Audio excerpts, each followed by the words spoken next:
Well, thank you very much. Thank you, Ayal. Thank you, Kiriaki. And I hope this opens a conversation between the two of you and members of the audience as well. Um, so, welcome to the last panel or a roundtable on anti-Semitism and social unrest in the United States today. Um, we have the pleasure of welcoming Dean Jeffrey Cohen, the Dean of Humanities in the College of Liberal Arts and Sciences. Hava, would you like to introduce the Dean, or do you want me to do it?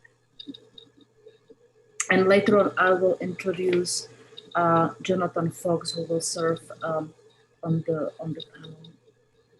Well, this is not going to be a formal introduction. I'm very happy and honored to have Dean Jeffrey Cohen with us as a way to, he can reflect on the meaning of this conference for all of us as scholars, as citizens, as people who are deeply concerned about what's happening. By profession, so to speak, or by focus, Dean Cohen is actually a medievalist and works on other topics of great interest to me personally, such as environmentalism and the role of language in the way we conceive the natural world. So here he's going to tell us a little bit something, maybe reflect on the role of language in the perception of anti-Semitism. So Dean Cohen, please. Thank you so much, Hava, and thank you, everyone. It's really a pleasure and an honor to be here. And I've not been able to be present all day, but I've been able to listen into many of the conversations, and I've learned so much. It's been incredibly rich. Really, all I want to do is foreground a little bit of the immediacy of this topic that we're talking about. I mean, in some ways, it's disappointing to be a medievalist who studies things like Christian-Jewish interaction and the violence that has always limbed those interactions, and to see it just keeps on going on. But one of the things I'm dedicated to in my own research is different ways of neighboring and living together and inventing futures together. But I just wrote something very short as way into this conversation that will follow that I'm very much looking forward to. Why is there always a policeman in front of our synagogue? So asked my son, age 8, as we trudged up our congregation steps for another morning of Hebrew school many years ago. I get the feeling that most Jewish parents are asked some version of this question at some point. And I'd like to think that most of them have a better, or at least a more practiced answer than mine, which was simply to keep us safe. To keep us safe from what? He asked. Well, the answer to that one opens a millennia-long history, and the conversations we've been having today have made clear. My family's forebears left Lithuania for Bangor, Maine in the 1880s. My wife's family left the same region, but much later. Those who made it out ended up in New York. Those who didn't, well, we're not sure what happened to them, but can easily guess. My children, like most Jewish children, know this as part of their family history, even as they hope they will never face anything like what their ancestors did. To keep us safe from what? To keep us safe from whom? I asked my now 16-year-old daughter this morning as she got ready for school, when was the last time you saw anti-Semitism unfold? And she didn't hesitate. A few days ago, while browsing the Instagram account of Ella Emhoff, the daughter of our Jewish second gentleman, Doug Emhoff, she observed that a number of the comments on Ella Emhoff's posts fixated on the seeming Jewishness of her body, especially in the relationship to her gender identity. And this, for my own daughter, who's thinking about all these things, was especially hurtful to watch that unfold in public. You don't have to look very far before you see anti-Semitism on the internet, she said, or at far-right rallies, or at the doors of synagogues, or even inside the Capitol. These are frightening days, with anti-Semitism on the rise and more publicly acceptable to express. It's an urgent subject. And I'm so thankful that we've had this day together to ruminate over its complexities. I want to thank David and Lenka for their superlative job of organizing this workshop. all the presenters and discussants for bringing their brilliance, the audience for being integral to this event, Lisa for her organizing abilities, Chava for her much appreciated leadership of Jewish studies at ASU. I'm so happy that I get to work with her. And more than anyone, I'd like to thank the Lowe family for making this day possible. Your generosity has had a profound impact. Now I'm looking forward to our concluding discussion on anti-Semitism and social unrest in the US today. Thank you very much, Dean Cohen. Let me offer some two introductory remarks to our panel.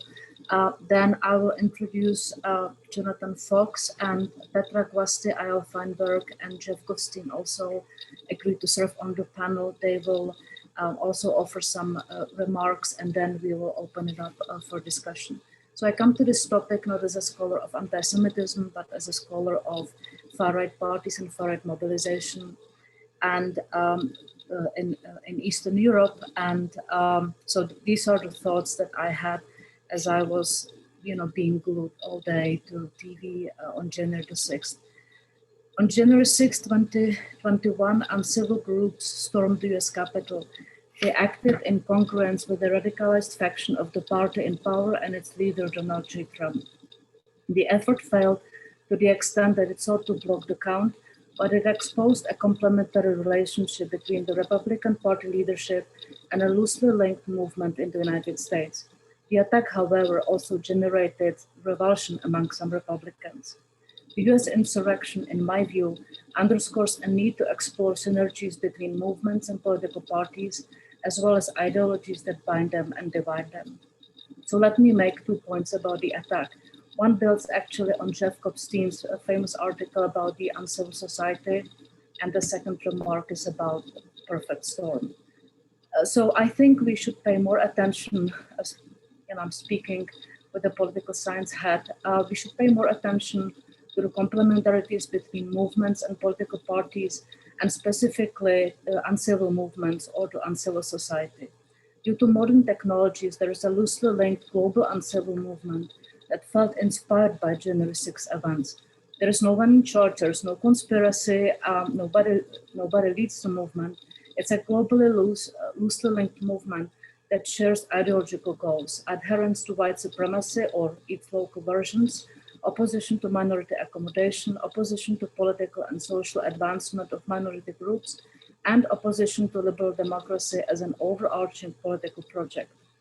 The US elections exposed how popular this uncivil movement is in this country and its close links to the extremist faction of the Republican Party. It has global implications, and as a comparativist, I'm very much interested in them. For example, Eastern European far-right movements were galvanized and energized by what happened in the US.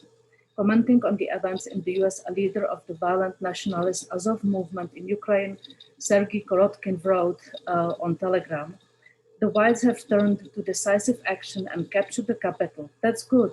Even though it may lead to nothing, it gives a chance, I believe. The whites are still here and we know what to do." So from the perspective of the global uncivil movement, the January 6 attack was a great demonstration of power, ability to engage in collective action, and will embolden the movement in the future, and new leaders will rise to the occasion.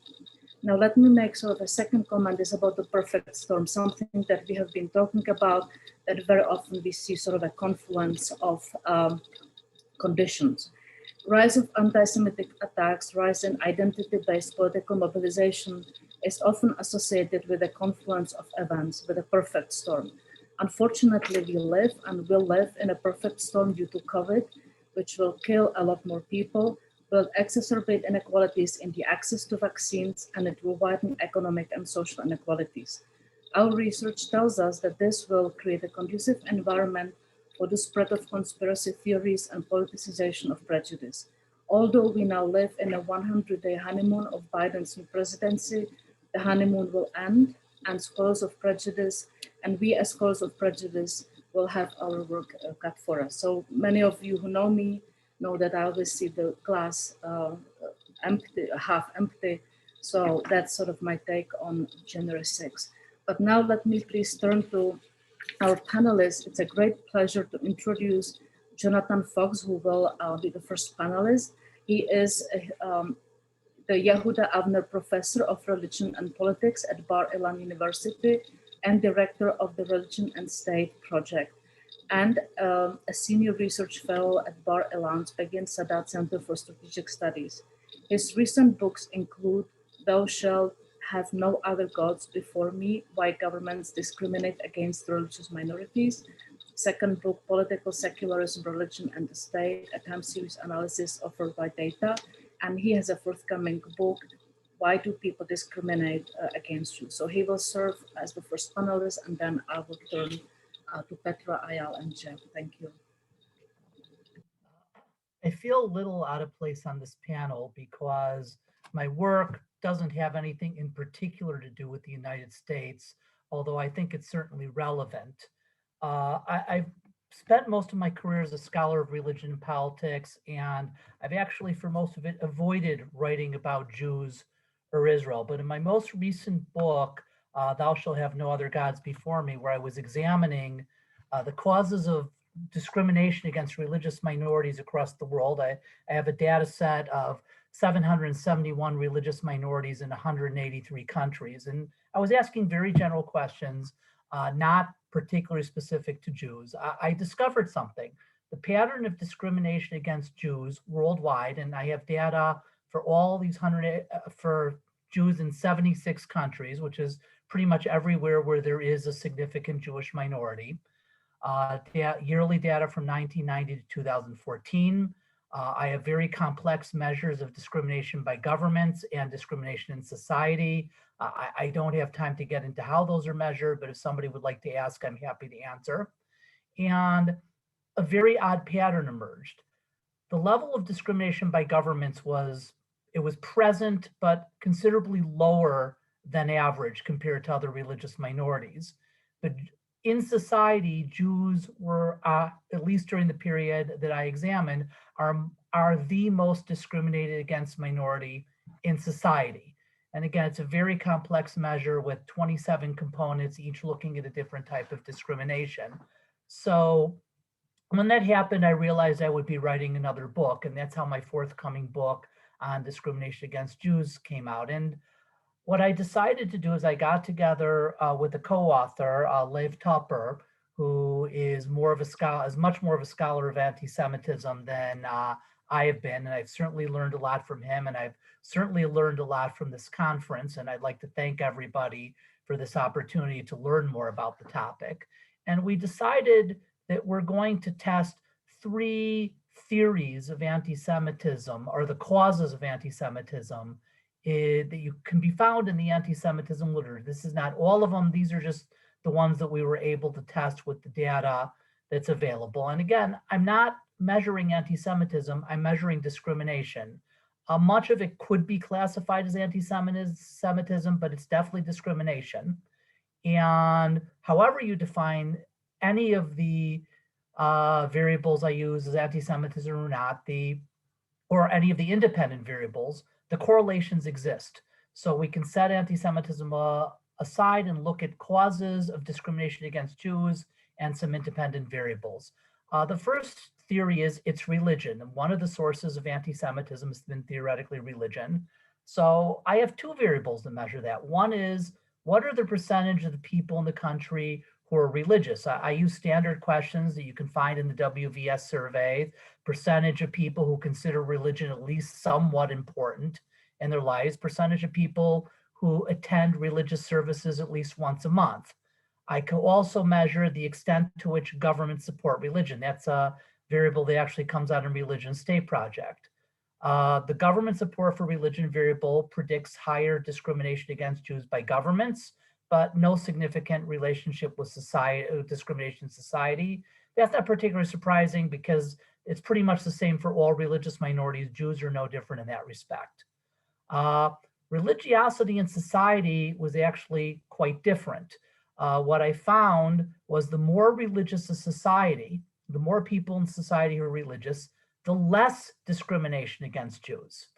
And that is exactly the opposite of what you would expect. And I've actually delved much deeper into that I can get into here. But the explanation I believe is correct is many religious Christians, and this is a finding that seems to be more particular to Christian countries than Muslim majority countries, is many religious Christians are very worried about secularism, and they see Jews, especially who they perceive as being religious, as possible allies in this fight against secularism. I have other data from other studies plus my own which supports this finding, but I'm going to move on to the next cause. The second potential cause is one that came up a lot in our discussions, is it's Israel. And I can measure that too. The ADL, when they did their anti-Semitism survey, also asked a Israel like or dislike, Palestinian like or dislike question. So I can have percentage of respondents who dislike Israel, like Palestine. I can also measure voting in the UN by countries on Israel. Now, the interesting thing is I got the same result for both of those variables. And I want to emphasize, I'm not claiming like or dislike of Israel or voting in the UN is necessarily anti-Semitic, but I can measure these things and I can say that both of those variables do not increase levels of societal discrimination, but they do increase levels of discrimination by governments.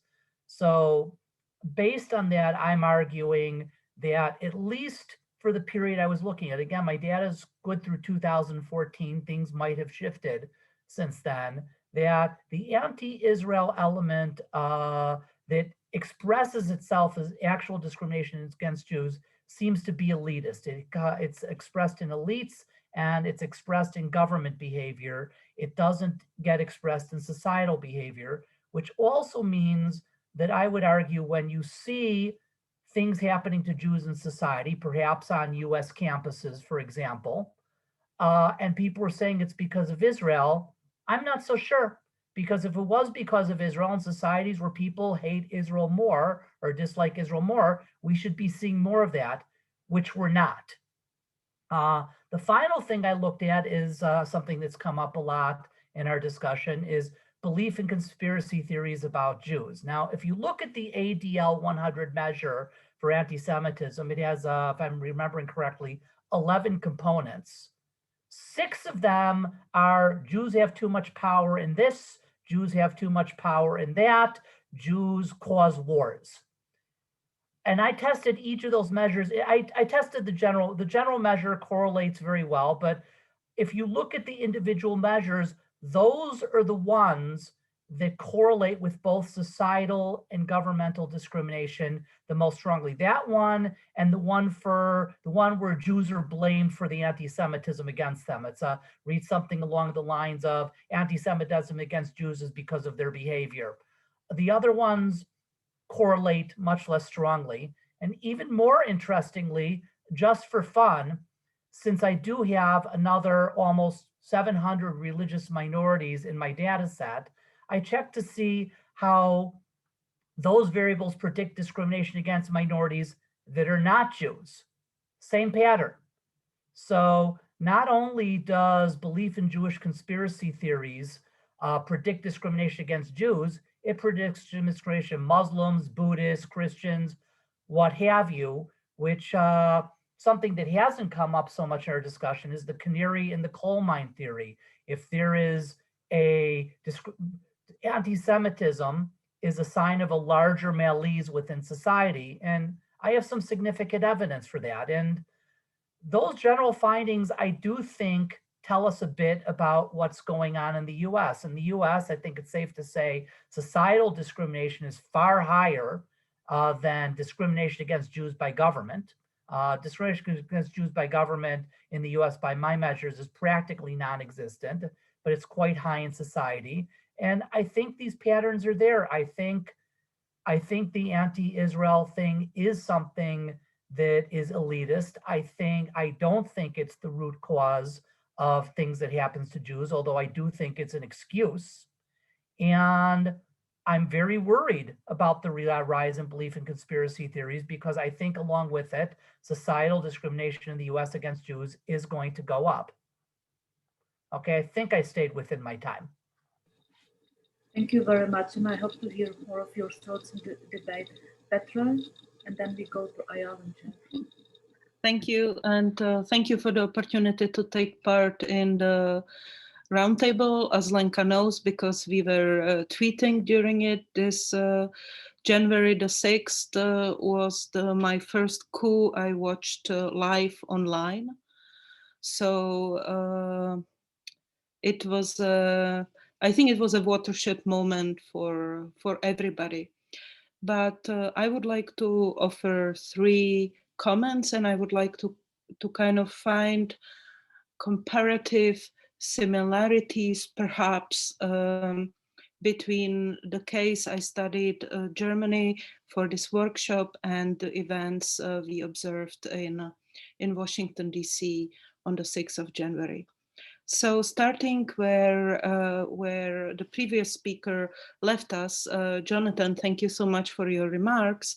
I would like to start with conspiracy theories and reiterate one point I made previously, and that is the first attack on the parliament was on the 29th of August 2020 in Berlin. And it is important from two aspects. I think that so I would like to say what triggered it. So this event was triggered by misinformation spread online, and the misinformation was that Donald Trump has landed in Germany. He forced Angela Merkel, the chancellor, to resign. He is on his way, and so his supporters among the protesters, anti-corona protesters, should be storming the German parliament, regardless of its protection. So I think that why I am mentioning this is to mention both, to reiterate 2 of Lenka's points and Jonathan's point on the disinformation online, the importance of a leader, the transnational character of these networks, and also what I found very interesting, especially in the German case, and that was a big difference between capital and between DC and Berlin, is that in Berlin there were hundreds of policemen.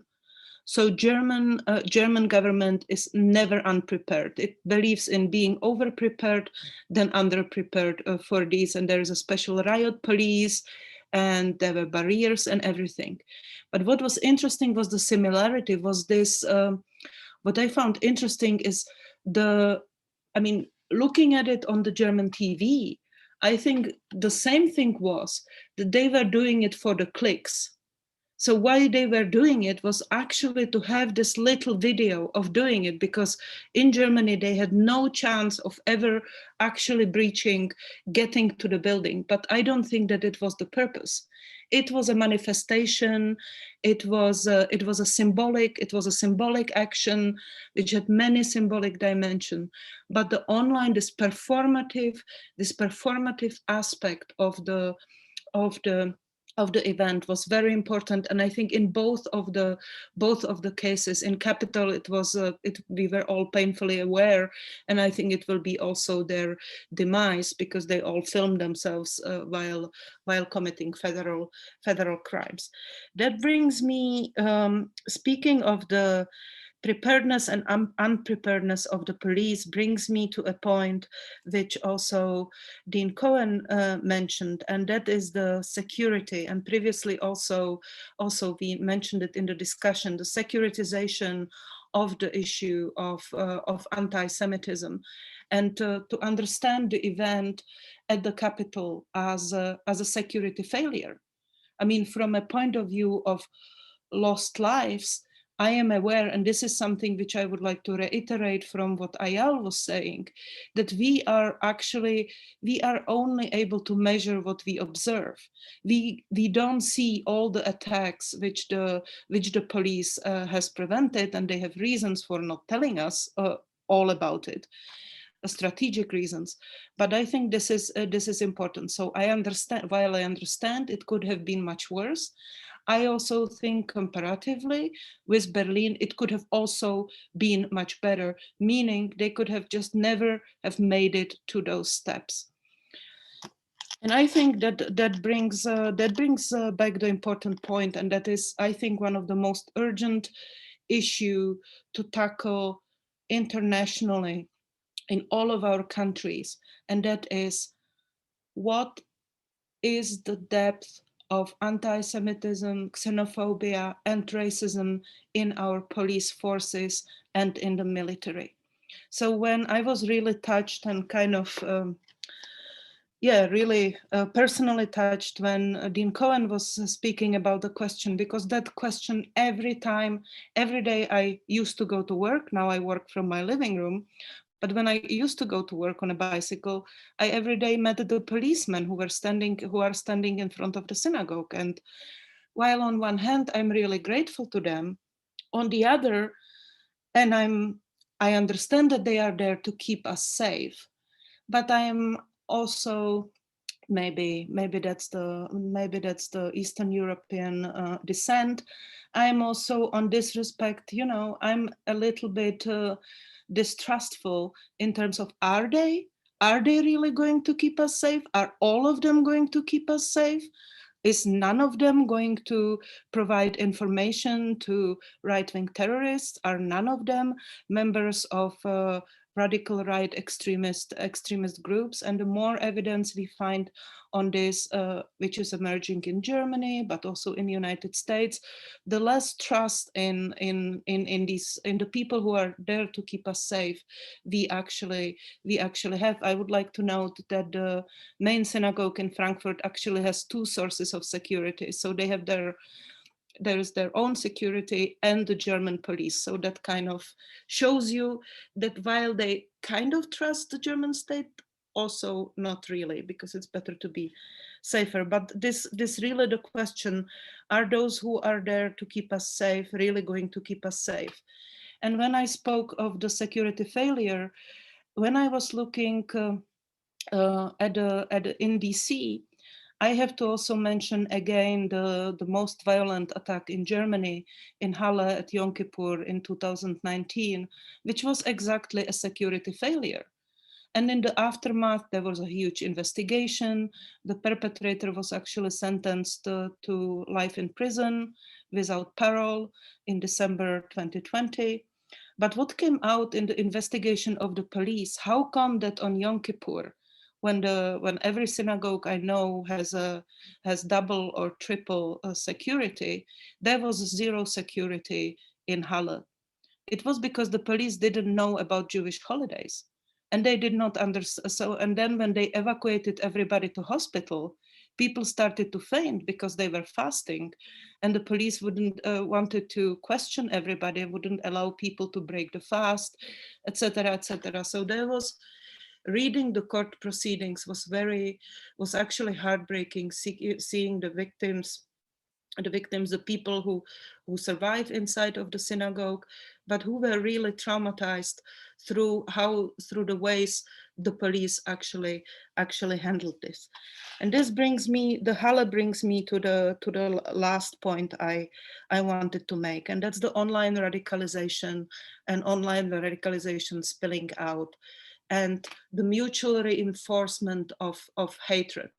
So when I was reading the court transcripts from the trial, it turned out that the attacker in Halle has been radicalized online. He was a member of a involuntarily celibate discussion group. So he combined anti-Semitism with hatred of women. He felt that he was marginalized. He didn't have a girlfriend. He was living at his mother's. He stopped actually going out, so he hasn't been out of the apartment for like 4 years. And what is also, again, and that's the last point I wanted to make, and that kind of to bring it back to the first point, what's really interesting is, again, he clearly referenced during the attack, he live streamed everything, and he only spoke English because he wanted a broader appeal, and he made direct direct links of inspiration and admiration to the attacker in New Zealand. And when he failed to breach the synagogue, killed 2 innocent bystanders, and was caught by police, the last sentence on this live stream was, "I'm an absolute loser." So with that, I would like to thank you for your attention. Thank you very much, Ayal and then Jeff. So I just wanted to start off by thanking Jonathan Fox for his contributions. I was able to read some of the passages in his new book, and I can tell you that it's really going to change the way I study anti-Semitism. So I strongly encourage people to look at that one that's finally out and published. So thinking about anti-Semitism as it relates to what happened on January 6th, I think I'll speak in 2 brief segments on this. First, talking about kind of the evolution of anti-Semitism over the last 4 years that we've seen, and then talking again about the security dilemma, talking about kind of the challenges and the paradoxes of that security dilemma, and hopefully I might force Jeff to comment on that paradox, so he has to respond to a challenging paradox and normative concerns too. So thinking about what I heard on CNN, on Fox News, on MSNBC, mostly on CNN and MSNBC, was, wow, this is so shocking, but it's not surprising, right? It's so shocking, but it's not surprising as we were witnessing the storming of the Capitol. Well, why wasn't it surprising? I think the answer to that question is because most of us experienced Charlottesville in 2017. And as a Jewish individual who was studying this issue, I understood what was happening at Charlottesville, but 99% of my peers, my Jewish peers, did not. They said, here was this Unite the Right rally. It was centered on the issue of whether or not to remove the statue of Robert E. Lee from Park in an area where there are very few Jews. Why are these goons with their tiki torches, why are they saying Jews will not replace us? They didn't understand what was happening. And that's where the that's where the surprise was. There was shock and surprise for the Jewish community in Charlottesville. There was not the surprise in what we saw in 2021 with the Camp Auschwitz shirt. I think we had already experienced that these individuals, anti-Semitism runs deep in their veins and in many of their narratives. So I think that's important. I think one of the things that I try to explain to my students when I discuss anti-Semitism is that it really does have different intensities. And I think it's worth very, very briefly going over that. So when I think about this idea of some of the narratives we're seeing online, there are really innocuous ways to describe Jewish participation in government, right? Jews frequently choose to careers in public service. Completely true by empirics. And it's not framed in any way that it would invoke any sort of negative consequences. Jews are highly influential in Washington. Jews are disproportionately represented in government. Well, you know, I question why to bring that up. But in and of itself, I don't think the rhetoric or the statement is problematic. Jews dominate elements of American politics. When you use the word dominate, and I think we see that a lot, that's kind of a bridge narrative into more explicitly anti-Semitic arguments that are part of a broader text. Jews control, you know, when we hear the word control, well, that assumes that they're in complete charge, that they hold the responsibility for what is happening in the government. Then we hear things like Americans are slaves to Zionist occupied government, ZOG, for those not familiar with the acronym. And then we see things that go as far as saying ZOG, which is basically saying Jews, right, are committing genocide against the white race. So we need to understand how somebody goes from accepting that Jews are disproportionately represented in government to ZOG is committing genocide against the white race. And I think that we've seen that narrative be adopted by a lot of individuals who are looking at conspiracy theories grounded in the empirics of Jewish disproportionate control of certain elements of politics, and then using that empirical reality to justify anti-Semitism at its very, very worst. And I think that's worthy of more scholarly examination. The second part I want to bring up is the security dilemma. So I was able, really, really lucky in my career to have a workshop with a very high-ranking individual at the State Department who is Jewish and was traveling to South America, specifically Venezuela, which has a notable but very isolated Jewish community. And when he was down during that visit, he asked members of the Jewish community to meet with him. They did, and he said, "So tell me about your situation. How are you doing? How is anti-Semitism here?" And they said, "Oh my God, it's horrible. They think we control everything. They think we control all the levers of the United States. Everything in the world can be explained by Jews." And he said, "That's terrible. What can I do to help you?" And they said, "To help us? Nothing. Don't do anything. This is the only narrative that protects us." And for a long time, I thought that has absolutely no relevance to the American context. And then, or for American Jews. But then I started thinking about it a little bit further, thinking specifically about the Tree of Life massacre that we saw in Pittsburgh in 2018. And Andrew Anglin, for those of you who are not familiar with Andrew Anglin, he runs the Daily Stormer, was the most popular, is the most popular, it goes on and off in terms of it being available online, anti-Semitic website devoted exclusively to genocidal anti-Semitism. I mean, this is the worst of the worst. He said about Robert Bowers, and this is not verbatim, but I think it's pretty close. Robert Bowers is an idiot. He said, if the Daily Stormer was up, if Robert Bowers was looking at the Daily Stormer, he would have known not to do what he did. Speaking in part to Jewish power being so pervasive that this wasn't the time to engage in this type of violence. And I really started to think, well, here it is again, right? How many individuals just believe that Jewish power is so pervasive in this country that they will not succeed? And how much does that protect America's Jewish community? I think it's a paradox worth considering. And so I'll leave that to Jeff. Thank you very much, Jeff. Wow, that's a really interesting set of paradoxes. I'm reminded, I have some prepared comments, and of course, everybody's already said everything, so there's nothing I can possibly say that's original at this point. But Weitzman, you might remember from your history of Zionism, used exactly that point in order to convince the British that the Jews were much more powerful than they were. That they, the Jews are so powerful, you need to grant us, right? The Balfour Declaration and all that kind of stuff.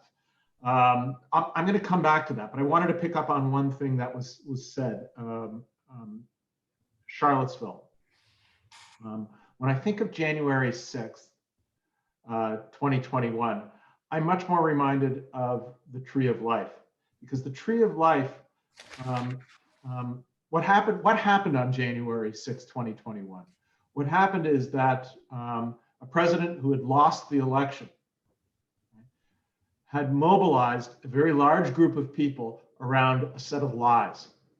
And the lies were that the election was stolen and that it was rigged, and that a large group of people should descend upon Washington, D.C.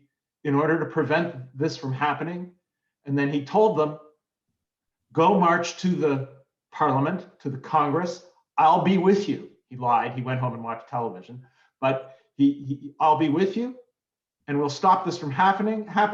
And you have to be tough. And his main advisor said, it will be through battle. And that's why January 6th happened. So what does anti-Semitism have to do with any of this? Well, as we know, some of those groups were anti-Semitic. The America First group, famously anti-Semitic. The Proud Boys, on and off anti-Semitic. The Oath Keepers, anti-Semitic. Various Christian groups within them anti-Semitic, not to mention the Confederate groups that were anti-Semitic.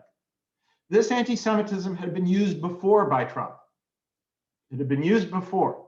It had been used just before the Tree of Life massacre. It's very important to keep in mind that that occurred in the context of the midterm elections, in which Donald Trump spoke of a George Soros funded and directed caravan of refugees that was going to cross over into the United States.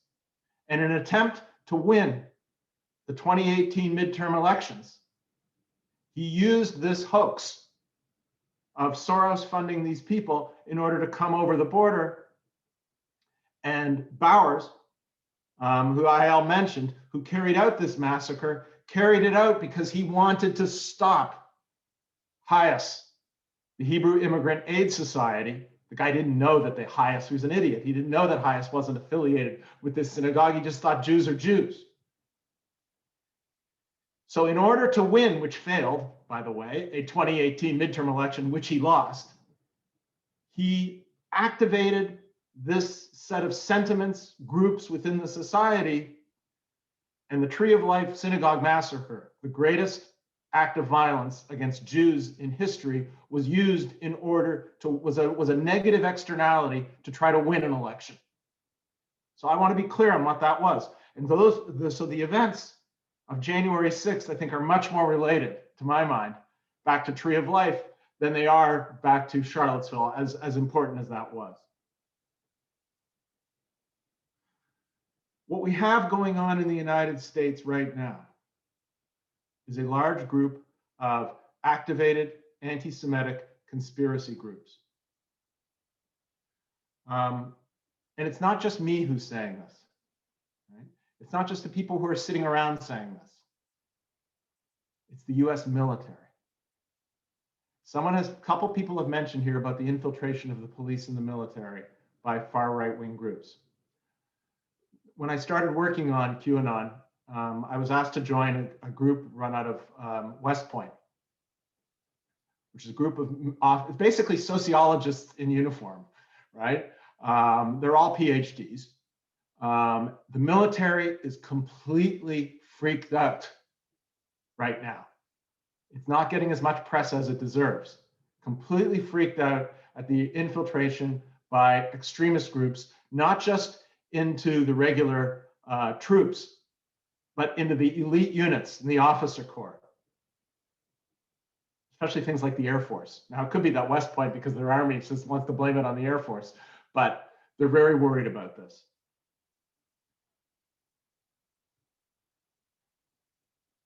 What are the motives of the people who are doing this? Here's where things get tricky.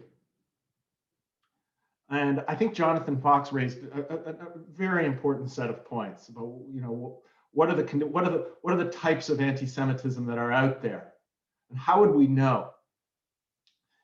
If you watched the video of the days of the day of January 6th, and the people were inside of the Capitol, many sporting Q shirts, the regalia of anti-Semitism. The anti-Semitism wasn't actually worn on their sleeve. It was probably implicit part of their background. But they weren't there in order to kill off the Jewish congresspeople, right? They were really there because they believed at that moment they were alive. What they were engaged in was more real than their normal, boring, everyday activity. And not to sound too highfalutin for a minute, I think the sociological category of enomy, directionlessness, needs to be revitalized in order to understand these new manifestations of anti-Semitism. These bored, white, mostly white, though not all white, men driving nice cars. It's not a matter of material deprivation. Nice cars who fly in and to Washington, D.C. and stay at hotels, good hotels, even if they're sometimes subsidized by other groups.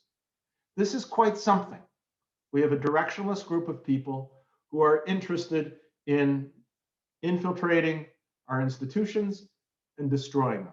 20% of the people who've been arrested since the storming of the Capitol, are active members of the military, or retired members of the military, or Republican officials from various states in the United States. 20%, that's quite remarkable. Now, what does this mean? I wanted to turn towards something because somebody who's listening in on this, I'm not going to mention them, sent me an interesting text message, right, saying that it's remarkable how the scholars here are mostly talking about right-wing anti-Semitism, and most of the members of the public, a lot of members of the public, want to continue to talk about Islam, Muslims. And I think there's an interesting, I think it's the elephant in the room, and I want to raise it. I want to raise it. Not Islam. It's about the Jewish community. How is the Jewish community in the United States going to react to this moment? For 20 years now, it's been mobilized, and in fact, has its part of its solidarity. It's not the only part of its solidarity with the Israeli right. Has been around the question of the dangers of Islam, of radicalized Islam to the Jewish community.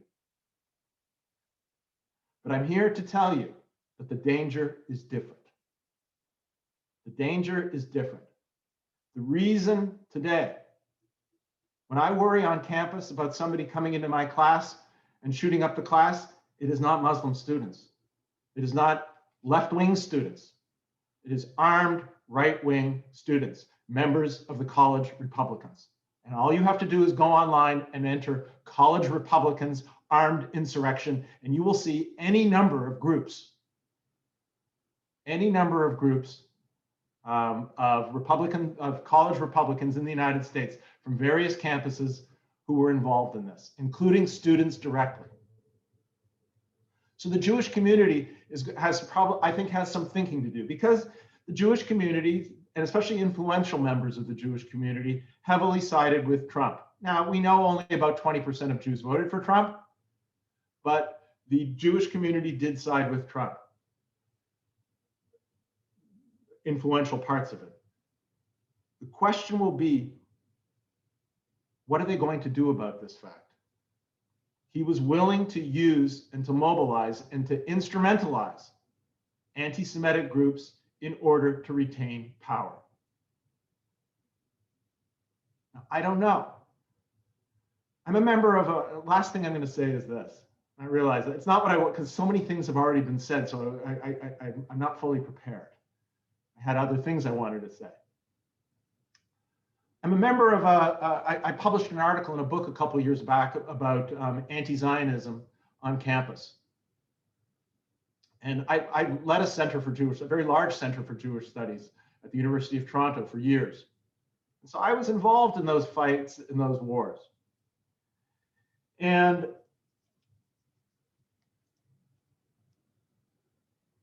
so there's a Facebook group that's associated with this book. And most people in this group are on the political right in the United States, for the obvious reasons, because those are the people who worried about anti-Zionism on campus. So I posted an article because I felt it had to be said, and I'll say it here too. I posted an article. There's usually not much response to anything on these groups. It was from the New Hampshire Union Leader about students being involved in this, January 6th. And I gave a very provocative title to my post. I said, conservative and right-wing college students participated in the anti-Semite-led and Republican-supporting violent assault on the US Capitol on January 6, 2020. That was my post. So far, I've got 140 responses. They're not love letters. Most people say this is nonsense, this is BS, this is garbage, blah, blah, blah. And so we're involved. I attribute all of this to cognitive dissonance. They don't want to believe it. They don't want to believe it. And so the United States, those who are interested in the problem of anti-Semitism in the United States, I think have a very large reorientation and a reckoning with what's gone on for the last 4 years ahead of them. So those are my comments. Thank you very much. The chat is fired up. but we have only 10 minutes. So I would like to thank all the panelists for, opening up a discussion. Hopefully this will sort of resonate beyond this day. But because we are running out of time, I would like to turn to Mr. Lowe and ask him if he would like to share his thoughts with us, and thank him again for his generous family sponsoring of this event. Lenka, thank you very, very much. I will just say just a few words. Today's workshop exceeded my wildest expectations of what this would turn out to be, and for that, I just want to thank all of you who've participated in this, all of the people who have signed on and asked questions as well. There are a couple of things that highlighted, that are highlights for me today. One, that how the real benefit of this being an international workshop, and to learning of issues that face in different countries, different groups of countries in different contexts. And the other is the different types of disciplines that we've been had the good fortune to hear about today. Some history, some economics, some politics, and it's just really been wonderful. And for that, I really thank you all from the bottom of my heart.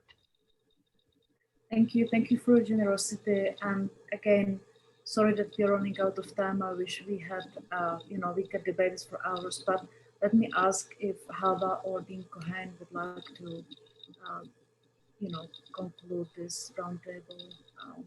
Some remarks. Thank you. Sure. Thank you, Lenka. Actually, Ron just iterated two of the points that I wrote for myself. So on behalf of the Center for Jewish Studies, I would like to thank all the presenters, the respondents, the audience for this very informative, very substantive conference. And for me, the 4 points four takeaways, and actually Ron already articulated two of them. So the first point is interdisciplinarity. It's very clear that there's no way to understand any complex problem unless we really work in a transdisciplinary, or at least interdisciplinary way. And this conference was really a wonderful example how interdisciplinarity, to which ASU and the Center for Jewish Studies are very committed, how it can really do great work. The second point that he already mentioned is the international dimension of this conference. I fully agree. It has been a moving experience to listen to people that I would not have been able to listen otherwise. So you were able to bring together people from Europe, from Israel, from the United Kingdom, and of course, from the United States to really learn from each other and share a lot of information. We definitely need an international engagement and collaboration. And the third point is we are in a public university and we are engaged in the education of the public. And education is something that people here in Phoenix always hear from me. It's a lifelong experience. It's not something that has to do with getting a degree or just getting a diploma. It's a lifelong activity. And as we in Jewish Studies really are committed to that mission.